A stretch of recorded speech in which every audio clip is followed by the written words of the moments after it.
Saya bersyukur pagi hari ini kembali kita boleh berjumpa. Walaupun secara online kita tidak bertemu, kita tidak berjumpa secara fisik. Karena memang situasi keadaannya belum memungkinkan untuk kita berkumpul secara ibadah bersama, ketemu secara fisik. Tetapi saya percaya bahwa kita tetap bersuka cita di setiap ibadah walaupun diselenggarakan secara online. Saya percaya sama saja kualitas hati kita, sama saja kualitas ibadah kita, penyembahan kita kepada Tuhan. Kita tetap sungguh-sungguh memberi yang terbaik kepada Tuhan dalam ibadah ini.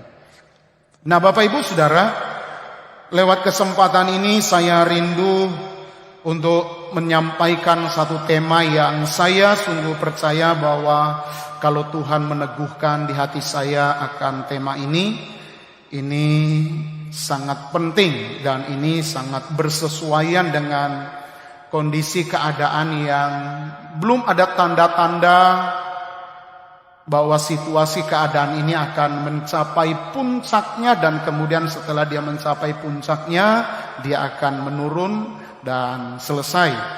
Kita melihat data yang sedang terjadi wabah COVID-19 ini.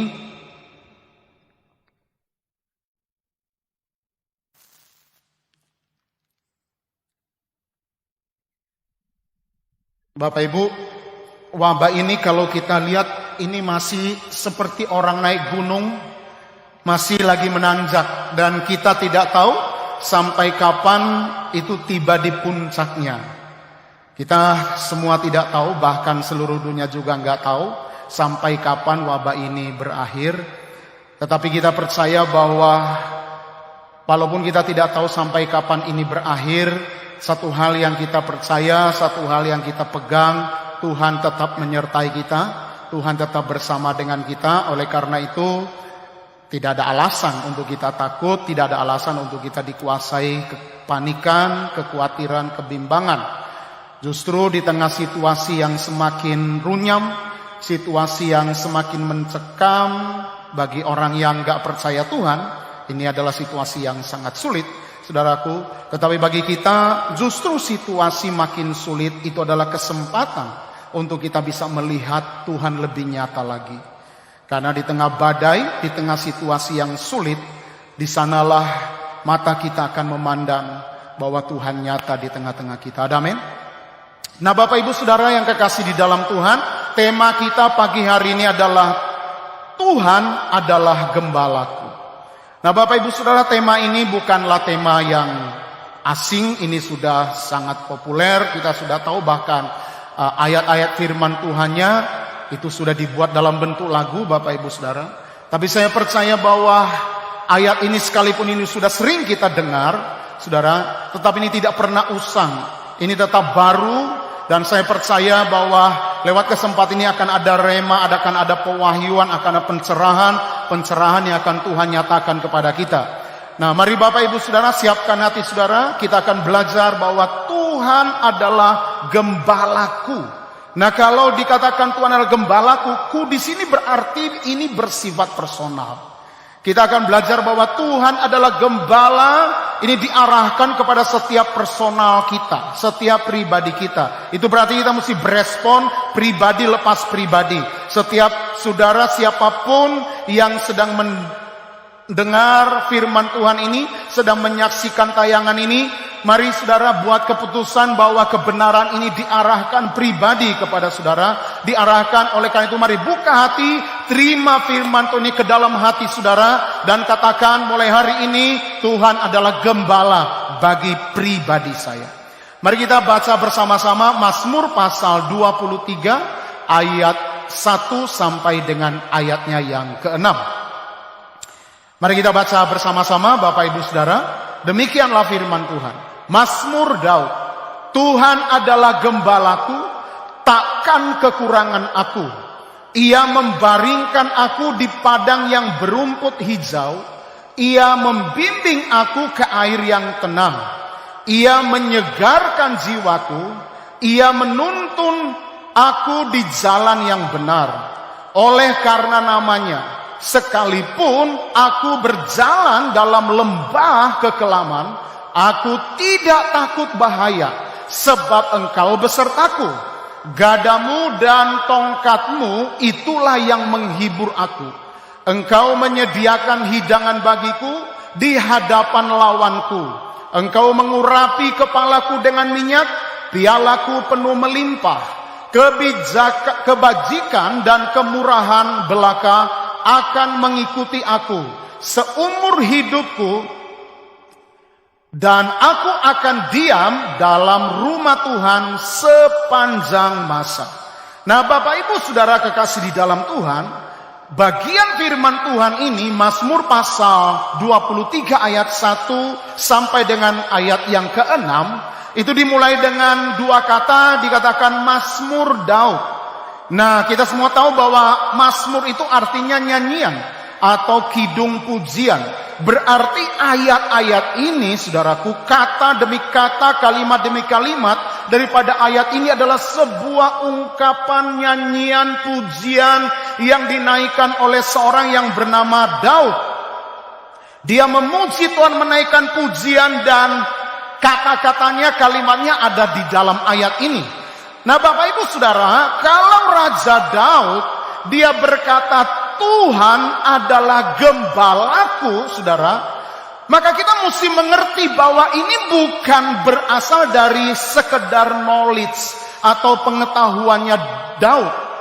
Ini keluar bukan hanya dari pikirannya Daud, tetapi saya sungguh-sungguh percaya ketika Daud dengan begitu yakin dia menyampaikan satu pengakuan, satu kalimat yang begitu dahsyat. Dia berkata, Tuhan adalah gembalaku.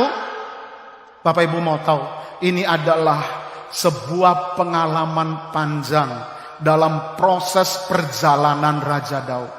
Bapak Ibu Saudara, kita tahu Raja Daud, saudaraku, kalau kita lihat sejarah kehidupannya, ada banyak hal yang dia berhadapan dengan hal-hal yang sulit.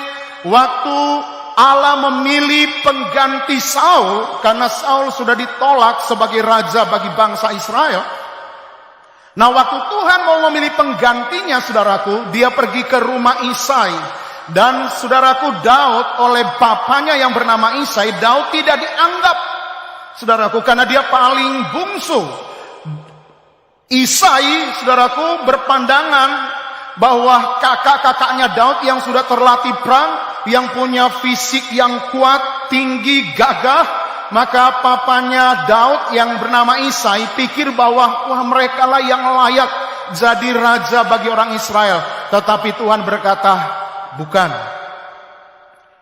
Dan akhirnya singkat cerita dipanggil Daud, saudaraku, karena Daud ada di belakang rumah sedang menggembalakan kambing domba. Dan kemudian dipanggil Daud. Daud masih kemerah-merahan, masih sangat muda, remaja. Dan saat itulah terjadi, saudaraku, hal yang luar biasa di mana Allah memilih seorang anak muda yang tidak dianggap oleh Isai papanya, nggak masuk akal untuk dia terpilih menjadi raja bagi Israel, menggantikan Saul. Tetapi saudaraku, di sanalah Daud dipilih oleh Tuhan. Dan kita bisa melihat dalam peristiwa ini bahwa saudaraku, disinilah, dimulai dari sinilah titik startnya bagaimana Allah menjadi gembala bagi Raja Daud, saudaraku. Dari situ dia mulai, saudaraku, naik. Seluruh kehidupannya menggambarkan bagaimana Allah sungguh nyata menggembalakan Daud, saudaraku. Dia mengalami banyak hal dalam peperangan berhadapan dengan Goliat dan juga banyak peperangan yang lain itu dimenangkan, dan saya percaya tidak terlepas karena Allah sedang berjalan bersama Daud sebagai gembala bagi Daud. Ketika Daud berhadapan dengan Goliat, kenapa Daud tidak siut? Kenapa Daud tidak takut? Kenapa? Karena saudaraku, dia tahu persis ada gembalanya di depan dia. Saudara, kalau perhatikan baik-baik, kalau gembala menggembalakan domba itu nggak pernah gembala itu posisinya di belakang. Nggak pernah gembala itu posisinya samping kiri, samping kanan. Namanya seorang gembala sedang menggembalakan domba, maka gembala itu selalu posisinya di depan. Domba-dombanya di belakang mengikuti gembalanya. Jadi saya sungguh-sungguh percaya ketika Raja Daud berhadapan dengan Goliat, kenapa dia nggak takut? Karena dia punya keyakinan, dia punya iman bahwa di depan dia ada gembala yang sebenarnya yang sedang berperang bukan dia, yang berperang bukan Daud. Daud percaya bahwa ada gembala agungnya, ada Tuhan yang ada di depan dia yang berperang untuk kemenangannya. Oleh karena itu Bapak Ibu Saudara yang kekasih di dalam Tuhan, Daud berkata, Tuhan adalah gembalaku. Ini bukan teori, ini bukan pengetahuan, tapi Tuhan adalah gembalaku. Karena Daud hampir tiap hari itu melihat jejak-jejak Tuhan yang begitu nyata dalam seluruh sejarah hidup Daud. Tuhan sebagai gembala baginya. Nah, kalau Daud bisa mengalami Tuhan adalah gembala dalam hidupnya yang begitu real, begitu nyata, jejaknya terlihat dalam sejarah hari-hari hidup Daud, saya percaya bahwa ayat ini, kebenaran ini, Daud berkata Tuhan adalah gembalaku. Kebenaran ini bukan personal milik seorang yang bernama Daud. Saya percaya kalau hari ini firman Tuhan datang kepada kita, saya percaya bahwa firman Tuhan ini adalah bersifat general. Firman Tuhan ini diarahkan kepada kita semua.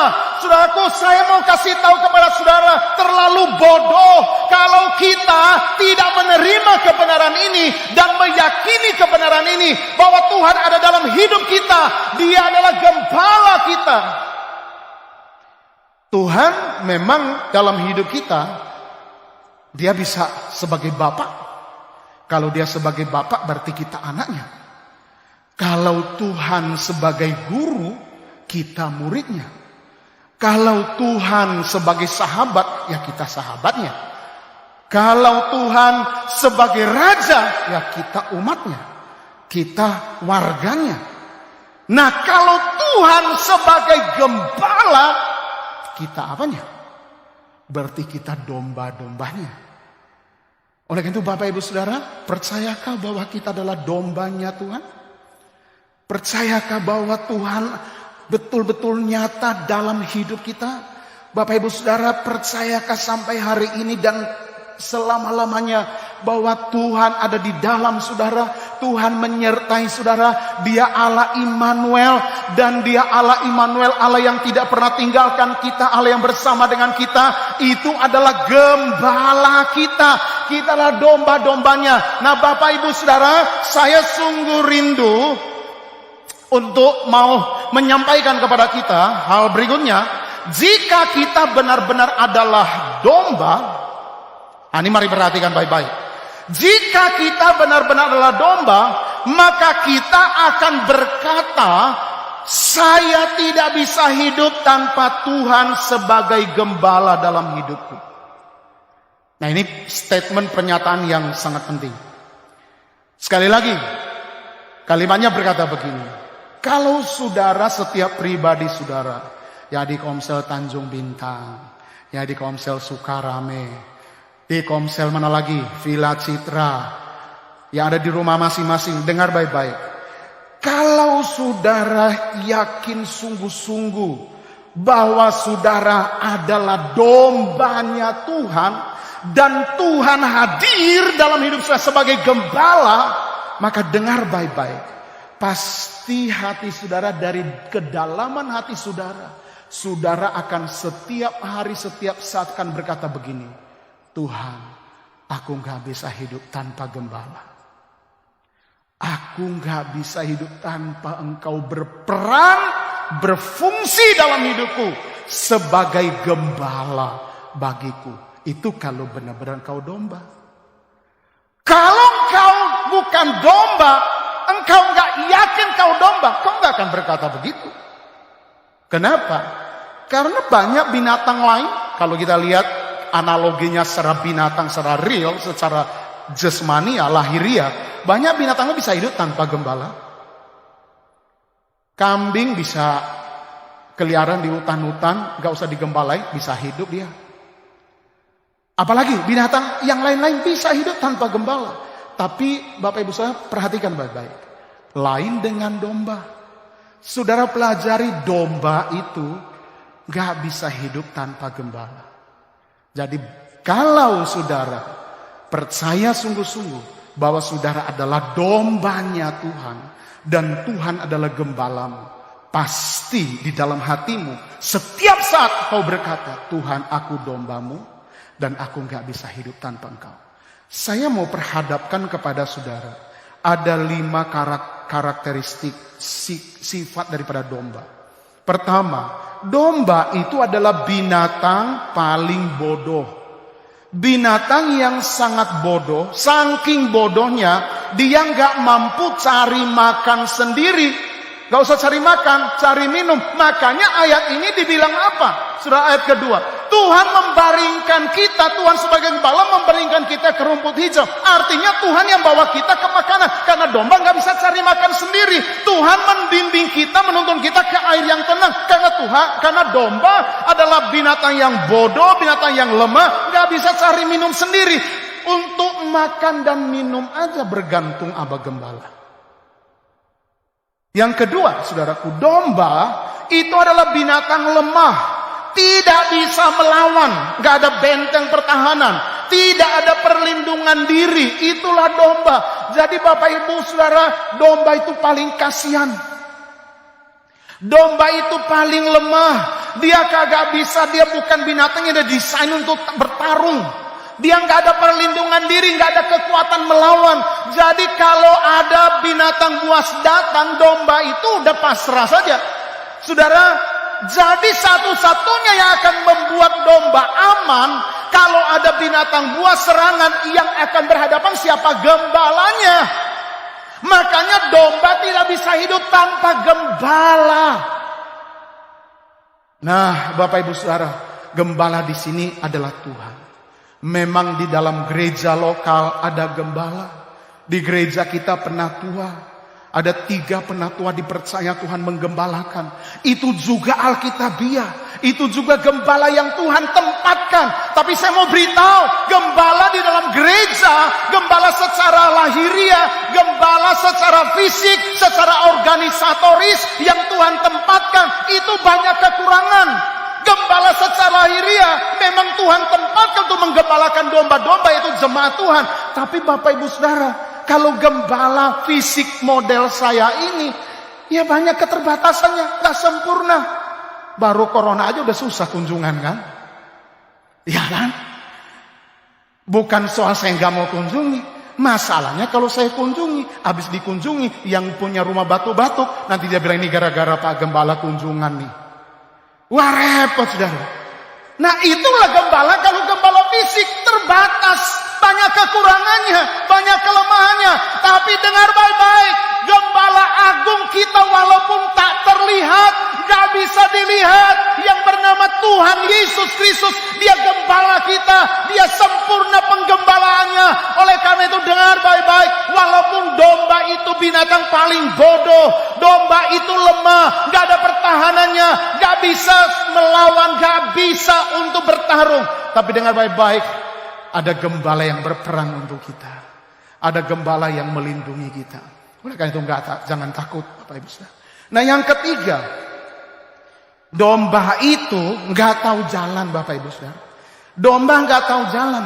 Biar lagi udah 20 kali lewat di situ, domba tetap nggak bisa jalan sendiri, jalan yang sudah biasa dia lewat. Mudah tersesat karena dia tidak tahu jalan, maka domba mudah tersesat. Yang keempat, siang malam harus dijaga gembala. Jadi gembala harus menjaga domba 1 kali 24 jam.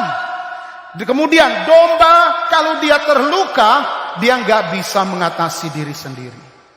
Jadi Bapak Ibu Saudara, inilah 5 hal yang membuktikan bahwa domba itu nggak bisa hidup tanpa gembala. Oleh karena itu Bapak Ibu Saudara, saya percaya bahwa situasi ini Tuhan sedang berkhotbah, Tuhan sedang pakai untuk nyadarin manusia. Karena manusia terlalu sombong. Udah kita nggak usah singgung orang yang nggak percaya Tuhan Yesus lah.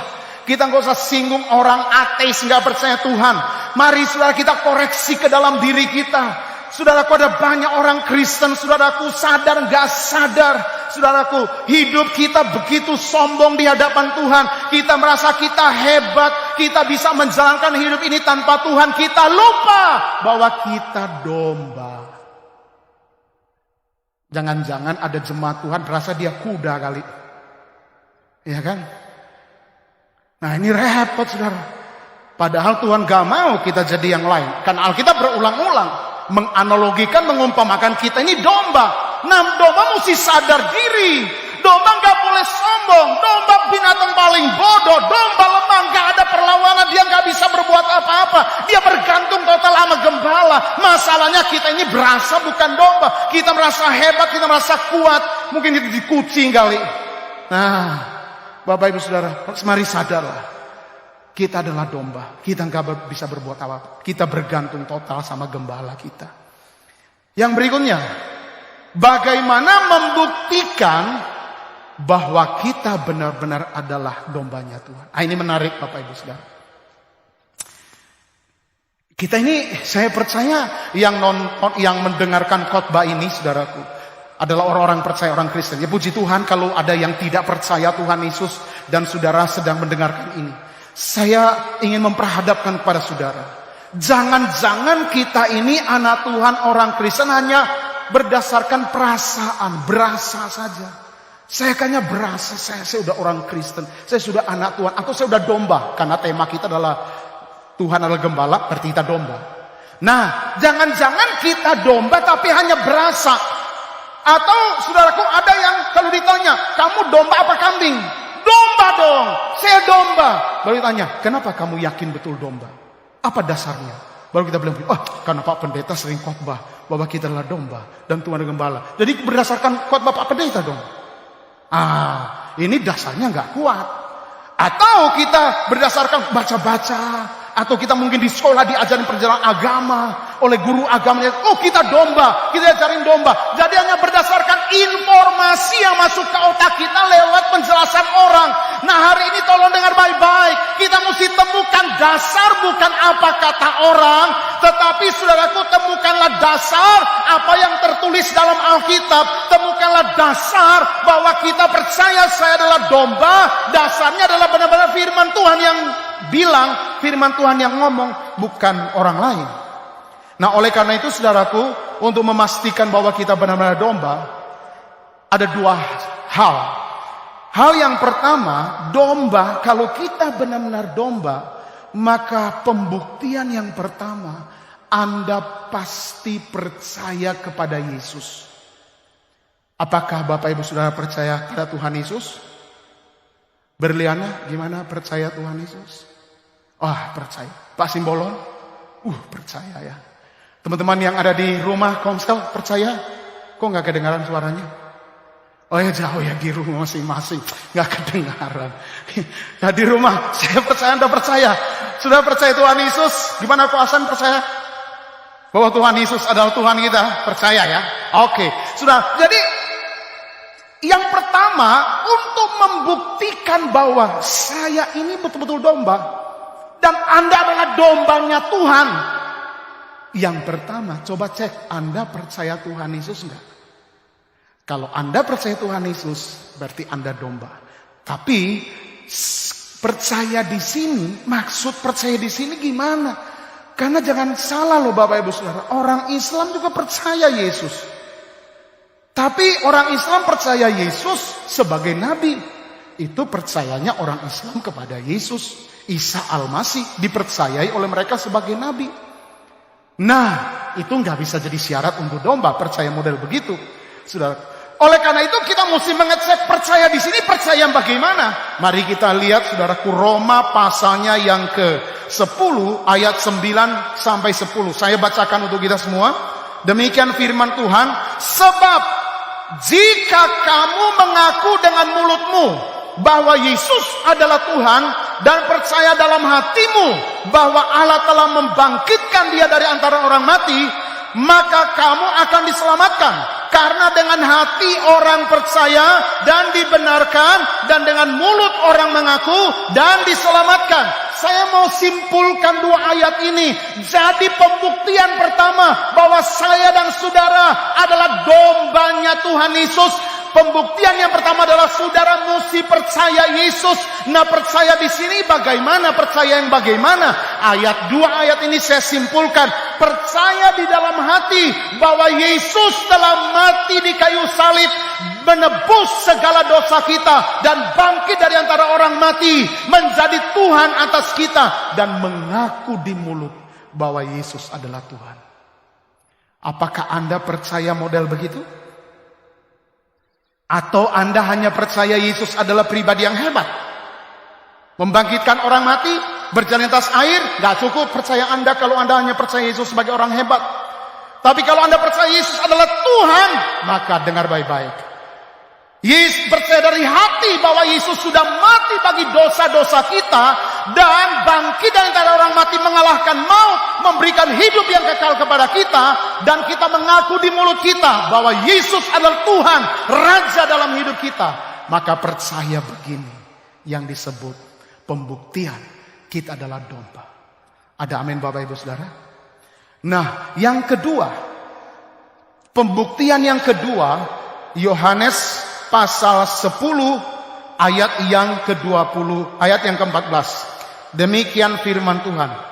Maaf, Yohanes pasal 10 ayat 27. Firman Tuhan berkata, domba-dombaku. Nah, perhatikan, ini domba-domba Tuhan Yesus. Jadi kalau saudara percaya saudara domba-domba Tuhan Yesus, dengarkan baik-baik ini, ayat ini. Kalau saudara bilang engkau adalah domba-domba Tuhan Yesus, ayat ini bilang, domba-dombaku, kata Tuhan Yesus, mendengarkan suaraku, dan aku mengenal mereka, dan domba-dombaku mengenal aku. Domba-dombaku mendengar suaraku, dan aku mengenal mereka, dan mereka mengikut aku. Jadi Bapak Ibu Saudara, ada 3 tanda. Saudaraku, selain yang pertama percaya Yesus yang sudah mati bagi dosa kita dan bangkit, maka yang berikutnya, kalau benar kita dombanya Tuhan Yesus, maka ayat ini bilang, kita pasti Tuhan mengenal kita. Nah, kata mengenal bukan sekedar Tuhan tahu nama kita, jenis kelamin kita, tinggi badan kita, kita kurus apa gemuk, kita dari suku mana. Bukan hanya itu, bukannya Tuhan tahu kita tinggal di mana, warga negara apa. Bukannya Tuhan tahu seperti itu, tapi kata mengenal, Dia mengenal kita, Bapak Ibu Saudara. Kata mengenal di sini, saudaraku, itu adalah bicara satu pengalaman hubungan. Artinya Tuhan punya keintiman, Dia bersama kita, Dia sungguh-sungguh menyatu dengan kita, hasil daripada pengalaman keintiman kita dengan Tuhan. Maka Tuhan berkata, aku kenal kamu. Itu kalau kita domba. Jadi kalau domba punya hubungan keintiman dengan Tuhan, itu kalau domba. Dan bukan cuma hubungan yang intim dengan Tuhan, tapi yang kedua katanya, domba pasti mendengar suara gembalanya. Bapak Ibu Saudara mau dengar suara gembala kita? Kalau saudara nggak pernah dengar suara gembala, wah gawat. Dan kemudian yang ketiga, bukannya mendengar suara gembala, tapi domba ikut gembalanya, ikut Yesus sebagai gembala, Tuhan sebagai gembala. Kita ikut Dia. Nah Bapak Ibu, menjadi pengikut Yesus ini bukan hanya definisi Kristen. Ada banyak orang, kamu agama apa? Kristen. Kristen artinya apa? Pengikut Kristus. Jadi hanya sebatas pengetahuan bahwa saya orang Kristen artinya pengikut Kristus. Ada banyak orang pemahaman ikut Kristus itu hanya seperti itu. Nah hari ini tolong dengar baik-baik. Ikut Yesus artinya Yesus yang nuntun kita setiap saat, setiap detik. Kita seringkali pikir begini, kalau Tuhan pimpin kita, itu kalau di gereja lagi ibadah, oh Tuhan sedang pimpin kita. Kita lagi baca Alkitab, Tuhan pimpin kita. Kalau kita lagi kerja, kita lagi driver ojol, saudaraku. Kita lagi jualan di pasar, kita lagi ibu masak di dapur. Oh Tuhan kayaknya nggak pimpin saya, karena saya lagi ngerjain yang begini. Itu paham yang salah bos, itu salah besar. Tuhan mimpin kita dalam segala hal, kecuali berbuat dosa, brother. Kalau berbuat dosa Tuhan gak mungkin pimpin kita. Anda lagi main judi, Anda lagi berzina, yang gak mungkin Tuhan pimpin. Itu di luar. Tapi apapun yang kita kerjakan, apapun profesi Anda, saudaraku, maka kita mesti ikut Dia. Dia akan pimpin kita setiap saat. Kemudian, jadi dua itu menjadi pembukti menjadi bukti bahwa kita adalah domba. Saya mau akhiri, Bapak Ibu percayakah bahwa gembala kita dombanya Dia. Gembala kita, Tuhan adalah gembala kita. Siapa namanya? Pak Simbolon, siapa namanya? Tuhan Yesus. Wih, luar biasa, 100 Pak. Jadi Tuhan Yesus adalah gembala kita, saudara. Nah, Alkitab bilang apa? Tuhan Yesus sebagai gembala kita bilang apa? Yohanes 10 ayat 14. Akulah gembala yang baik, dan aku mengenal domba-dombaku, dan domba-dombaku mengenal aku. Wow, berarti Tuhan kita bersyukur kita punya gembala yang baik. Baiknya luar biasa. Ukuran dia baik apa? Apa karena dia memberi kita macam-macam? Apa gara-gara dia memberkati kita? No. Kebaikan Tuhan, kalau saudara baca di ayat sebelumnya, di dalam perikop ini, saudara akan lihat kebaikan Tuhan dahsyat. Sampai nyawanya aja diberikan. Itu ukuran dari kebaikan gembala yang bernama Yesus Kristus Tuhan, gembala agung kita. Dia begitu baik, sampai nyawanya diberikan. Anda bisa bayangkan nggak? Kalau punya gembala nyawanya diberikan, masa yang lain enggak? Oleh karena itu Bapak Ibu Saudara, mari jangan ragukan, Tuhan adalah gembala. Bapak Ibu Saudara, saya secara cepat saja. Mari kita kembali lihat Mazmur pasal 23 ayat 1 sampai 6. Kita akan melihat di sini bagaimana Tuhan memanifestasikan Dia gembala yang baik, Dia gembala yang sempurna, Dia gembala yang begitu dahsyat dalam hidup kita. Nggak ada alasan untuk kita takut, ragu, khawatir dalam hidup ini. Kenapa kita punya gembala? Kecuali Anda bukan domba, kecuali Anda kambing, sapi, kerbau, saudaraku, ya udahlah. Tapi kalau Anda adalah dombanya Tuhan Yesus adalah gembalamu, dengar baik-baik. Yang pertama, Mazmur 23 ayat 1 sampai 6. Yang pertama ayatnya yang kedua. Ia, yaitu gembala agung kita yang baik, membaringkan saya dan saudara di padang yang berumput hijau. Ia membimbing aku ke air yang tenang. Berapa banyak yang percaya bahwa ini pasti gembala akan lakukan bagi kita. Gembala agung yang baik Tuhan Yesus akan lakukan kepada kita. Anda percaya? Dia akan melakukannya. Dia akan, orang itu gak usah takutlah. Rumput hijau air tenang ini bicara Tuhan menjamin kebutuhan jasmani kita. Gak usah ragu tentang makan minum kita, Bapak Ibu Saudara. Dunia boleh goncang-ganjing, selama gembala kita menyertai kita, Dia akan mencukupkan, Dia akan memberkati kita. Dia akan menyediakan kebutuhan jasmani kita. Yang kedua, bukan hanya kebutuhan jasmani, Dia adalah gembala yang akan memenuhi kebutuhan jiwani. Kenapa kalimatnya bilang begini? Ayat 3 bagian A. Ia, yaitu gembala yang baik, menyegarkan jiwaku. Wow. Berarti dunia sedang goncang-gancing oleh orang lain boleh stres, dombanya Tuhan Yesus nggak boleh stres. Ya karena di sini dibilang gembala kita akan menyegarkan jiwa kita. Kalau kita stres, jangan-jangan kita nggak bersama gembala dong. Ada apa saudara? Kalau kita bersama gembala, gembala kita akan menyegarkan jiwa kita. Berarti jiwa kita segar terus dong. Oleh karena itu mari, situasi sulit ini, udahlah kita bersyukur. Jiwa kita akan segar. Gembala yang akan menyegarkan jiwa kita. Berikutnya, setelah menyegarkan jiwa kita, yang ketiga, Tuhan akan memenuhi kebutuhan rohani kita. Jadi Tuhan memenuhi kebutuhan jasmani kita, Tuhan memenuhi kebutuhan jiwani kita, Tuhan memenuhi kebutuhan rohani kita. Ayat 3 bagian B, Mazmur pasal 23, ayat 3 bagian B, Ia, yaitu gembala kita, menuntun aku di jalan yang benar oleh karena namanya. Nah, saya akan tambahkan Mazmur 51 ayat 8a. Ayat ini berkata, sesungguhnya Engkau yaitu Tuhan berkenan akan kebenaran dalam batin. Kebenaran di dalam, bukan kebenaran yang penampilan luar, tapi kebenaran di dalam. Nah, kalau Tuhan menuntun kita ke jalan yang benar, ini bukan kebenaran penampilan luar, tapi kebenaran yang terbit dari dalam, kebenaran yang lahir dari dalam. Karena Yesus gembala kita sudah tinggal dalam kita, Dialah yang mengubah kita, kebenaran yang bersumber dari dalam kita. Dan kemudian yang terakhir, yang keempat, Penyertaan dan perlindungan Tuhan sebagai gembala nyata dalam hidup kita. Ayat 4 bagian A berkata begini. Sekalipun aku berjalan dalam lembah kekelaman. Nah, lembah kekelaman dalam terjemahan MILT itu dikatakan lembah bayang-bayang maut. Aku tidak takut bahaya sebab engkau besertaku. Bayangkan Raja Daud, ini pengalaman dia, ini bukan teorinya. Dia berkata bahwa dia sering berada di lembah bayang-bayang maut, artinya nyawanya terancam.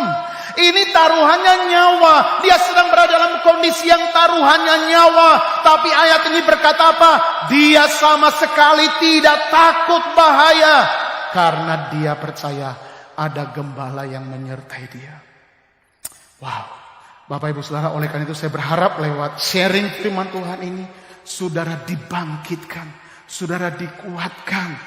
Saudara, ini situasi nggak ada tanda-tanda mau datar. Stabil, nggak ada. Apalagi menurun. Datar aja enggak, apalagi mau menurun.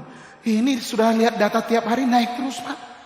Kita nggak tahu puncaknya, nyampe di puncaknya kapan, nggak tahu. Berarti keadaan situasi makin lama makin runyam. Anda bisa bayangkan kalau sampai capai 20.000, wah ngeri. Ini bukan soal kita mau jadi takut, tapi saya mau menyampaikan kepada saudara, keadaan boleh sulit, keadaan boleh runyam, mengancam nyawa kita berbahaya. Tapi dengar baik-baik, kita nggak boleh takut. Kita punya gembala yang akan menyertai kita, melindungi kita. Ketika saya berkata melindungi, bukan berarti kita mau sok jagoan. Mana corona. Itu mah sok jagoan. Jangan engkau bukan domba kalau begitu. Kalau kita domba, kita bijaksana. Tetap percaya Tuhan bersama kita. Tuhan memberkati kita sekalian.